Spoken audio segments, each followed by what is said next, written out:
जब भी हम किसी सक्सेसफुल आदमी को देखते हैं तो क्या कहते हैं कि शायद इसका लक जो है बड़ा तगड़ा है, इसकी किस्मत में बहुत सारे सितारे बुलंद हैं, या फिर ये बॉर्न जीनियस है, ये नेचुरली गिफ्टेड है। ऐसे शब्द कहकर के हम सक्सेस में जो एफर्ट्स लगे हैं उनको कंप्लीटली इग्नोर कर देते हैं। लेकिन इस सोच को चैलेंज करती है एंजेला डकवर्थ की किताब जिसका नाम है grit, the power of passion and Perseverance.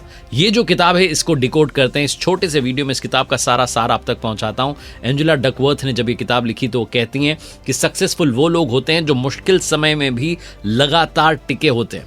Angela Duckworth ने कई सालों तक students, athletes, military cadets, entrepreneurs और टॉप परफॉर्मर्स पर अपनी रिसर्च की और ये समझने की कोशिश की कि आखिर कुछ लोग प्रेशर को, फेलियर को और रिजेक्शन को, ये सब सामने आने के बाद भी इनको हैंडल कैसे कर लेते हैं, रुकते क्यों नहीं है। इस रिसर्च के बाद उन्होंने पावरफुल कॉन्सेप्ट दिया है grit, the power of passion and perseverance. Grit का मतलब सिर्फ हार्डवर्क नहीं है, इसका मतलब है पैशन प्लस परसिवियरेंस, यानी किसी मीनिंगफुल गोल के लिए लंबे टाइम तक लगातार मेहनत करना, चाहे रास्ता कितना भी मुश्किल क्यों ना हो।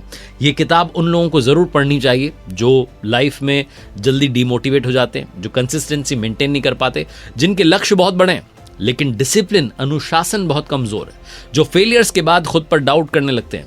चाहे स्टूडेंट्स हों, चाहे एंटरप्रेन्योर्स हों, चाहे एथलीट्स हों, ये किताब हर किसी के लिए जिसे लाइफ में सफलता चाहिए। अगर आपको कभी लगा है कि शायद मैं उतना टैलेंटेड नहीं हूं तो ये किताब आपकी सोच को बदल सकती है, क्योंकि ये किताब आपको सिखाएगी कि सक्सेस का सीक्रेट टैलेंट नहीं बल्कि लगातार कोशिश करते रहने की क्षमता है। आप देख रहे हैं लर्निंग सीरीज सीखोगे नहीं तो जीतोगे कैसे। मैं हूं आरजे कार्तिक।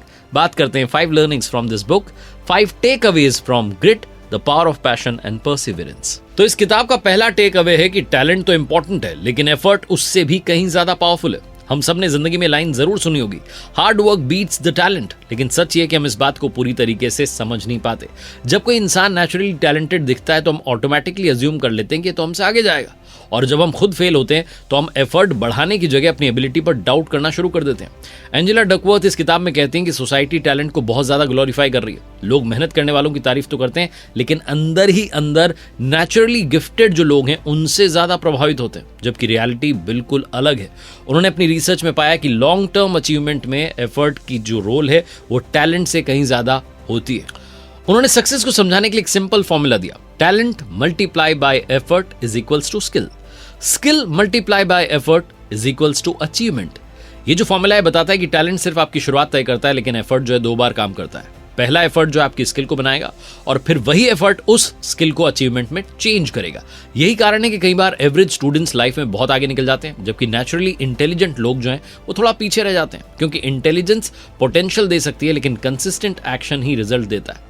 इस लेसन का सबसे बड़ा मैसेज है कि अगर आप आज किसी चीज में एवरेज हैं तो इसका मतलब ये नहीं कि आप फ्यूचर में कमाल नहीं कर सकते, आप फ्यूचर में एक्स्ट्राऑर्डिनरी बन सकते हैं। अगर आप लगातार सीखें, प्रैक्टिस करें, लंबे समय तक टिके रहें, डटे रहें, तो आपकी ग्रोथ किसी टैलेंटेड व्यक्ति से भी ज्यादा हो सकती है। दूसरा टेक अवे इस किताब का है, ग्रिट का असली मतलब होता है लॉन्ग टर्म कंसिस्टेंसी। आज की जनरेशन मोटिवेशन से भरी हुई है लेकिन कंसिस्टेंसी की कमी है। लोग एक्साइटेड होकर के शुरुआत तो कर रहे हैं लेकिन बोर्डम, फेलियर या स्लो प्रोग्रेस देख करके जल्दी हार मान ले रहे हैं। एंजेला डकवर्थ कह रही हैं कि सक्सेसफुल लोग इसलिए नहीं होते क्योंकि उनके पास ज्यादा मोटिवेशन है, वो इसलिए अलग होते हैं क्योंकि वो बोरिंग और डिफिकल्ट दिनों में भी काम करते रहते हैं। ग्रिट का मतलब है एक मीनिंगफुल गोल के लिए सालों तक कमिटेड रहना। जब दूसरे लोग शॉर्टकट ढूंढ रहे हैं तब ग्रिटी लोग क्वाइटली अपने क्राफ्ट पर काम कर रहे होते हैं। तो क्वाइटली अपने क्राफ्ट को इंप्रूव कीजिए। जब दूसरे लोग रिजल्ट्स ना मिलने पर रुक जाते हैं तब भी ग्रिटी लोग प्रोसेस पर भरोसा बनाए रखते हैं। ये क्वालिटी स्पेशली उन लोगों में दिखाई देती है जो लाइफ में मास्टरी हासिल करते हैं। चाहे स्पोर्ट्स हो, म्यूजिक हो, बिजनेस हो या पब्लिक स्पीकिंग हो, हर फील्ड में टॉप परफॉर्मर्स ने हजारों बोरिंग आवर्स प्रैक्टिस में लगाए हैं, क्योंकि असल में सक्सेस ग्लैमरस नहीं होती। सक्सेस अक्सर रिपीटेटिव, स्लो और अनकंफर्टेबल प्रोसेस होती है, लेकिन ग्रिटी लोग इसी प्रोसेस से प्यार करना सीख जाते हैं। और इस लेसन का सबसे पावरफुल मैसेज यही है कि डिसिप्लिन हमेशा मोटिवेशन से ज्यादा रिलायबल होता है। मोटिवेशन मूड पर डिपेंड कर रहा है लेकिन ग्रिट कैरेक्टर का हिस्सा बन जाती है। आगे बढ़ूं उससे पहले इट्स जस्ट अ रिमाइंडर, मैंने अपनी नई किताब कर दिखाओ कुछ ऐसा हिंदी के साथ साथ अब इंग्लिश में भी लॉन्च कर दी है। हमारी ये जो किताब है डू समथिंग दैट मैटर्स, इस नाम से आपको Amazon, फ्लिपकार्ट पर मिल जाएगी। साथ ही मेरी वेबसाइट rjkartik.in, जहां आपके लिए कोर्सेज हैं। अगर आप पब्लिक स्पीकिंग सीखना चाहते हैं तो आपको कोर्स मिल जाएगा। अगर आप लाइफ को कैसे इंप्रूव करें उसको लेकर के बैलेंसिंग सीखना चाहते हैं, ये कोर्स भी आपको मिल जाएगा। और लाइफ में पर्सनैलिटी को कैसे डेवलप करें the art of personality development भी आपको वहां मिल जाएगा। आपके काम आएंगे ये कोर्सेज, ऐसी मुझे उम्मीद है। आगे बढ़ते हैं, अब बात करते हैं टेक अवे नंबर 3। इस किताब सीखने वाली तीसरी सबसे बड़ी बात, बड़े सपने तब पूरे होते हैं जब उन्हें डेली गोल्स में तोड़ा जाए। बहुत सारे लोग बड़े बड़े सपने देखते हैं लेकिन देख करके डर जाते हैं कि ये तो मुश्किल ही पूरा होगा।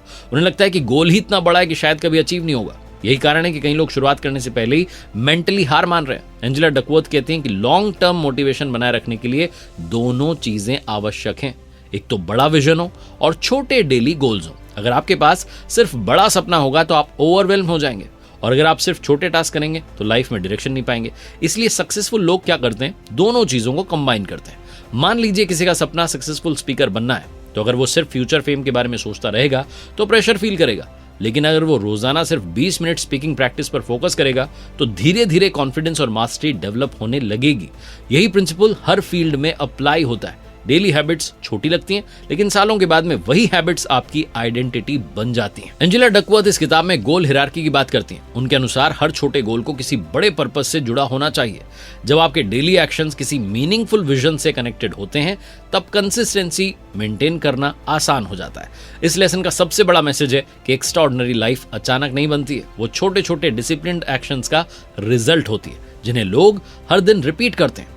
टेक अवे नंबर 4, स्किल तभी वैल्यूएबल होती है जब उसके पीछे एफर्ट्स हों। बहुत सारे लोगों में पोटेंशियल है, वो इंटेलिजेंट हैं, टैलेंटेड हैं, कैपेबल हैं, लेकिन फिर भी एक्स्ट्राऑर्डिनरी रिजल्ट क्यों नहीं क्रिएट करते? क्योंकि potential alone is not enough. Angela Duckworth कहती हैं कि टैलेंट और स्किल दोनों अलग अलग चीजें हैं। टैलेंट नेचुरल एबिलिटी हो सकता है लेकिन स्किल प्रैक्टिस से बनती है।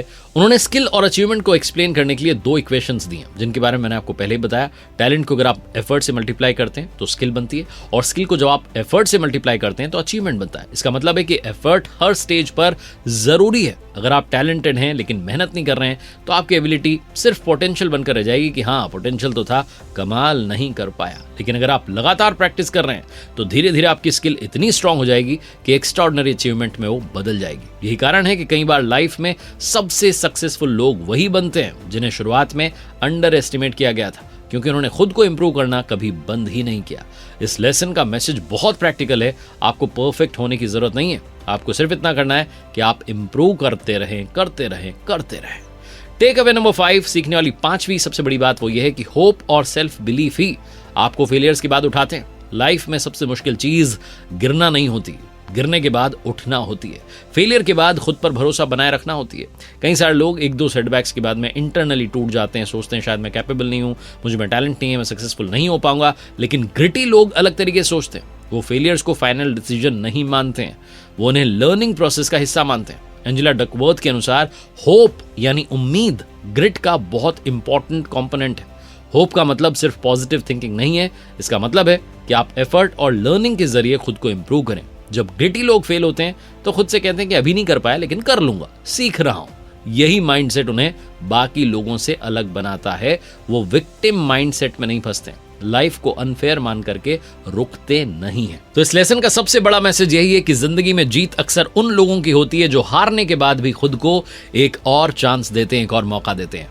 फाइनली बस ये कहूंगा, ग्रिट सिर्फ सक्सेस के बारे में किताब नहीं है, ये कैरेक्टर के बारे में किताब है। ये किताब हमें सिखाती है कि एक्स्ट्राऑर्डिनरी बनने के लिए एक्स्ट्राऑर्डिनरी टैलेंट होना जरूरी नहीं है, जरूरी है डिसिप्लिन, पेशेंस, कंसिस्टेंसी, पर्पस और लंबे समय तक टिके रहने की आदत, टिके रहने की ताकत। जो इस किताब का सबसे पावरफुल मैसेज कहती है कि सक्सेसफुल लोग हमेशा गिफ्टेड नहीं होते हैं, वो ग्रिटी होते हैं। वो लोग होते हैं जो सबसे ज्यादा देर तक हार नहीं मानते, हमेशा खुद से कहते हैं कि मैं करके दिखाऊंगा, और एक दिन झंडा बुलंद कर देते हैं। तो कमाल कर दिखाओ कुछ ऐसा कि दुनिया करना चाहे आपके जैसा।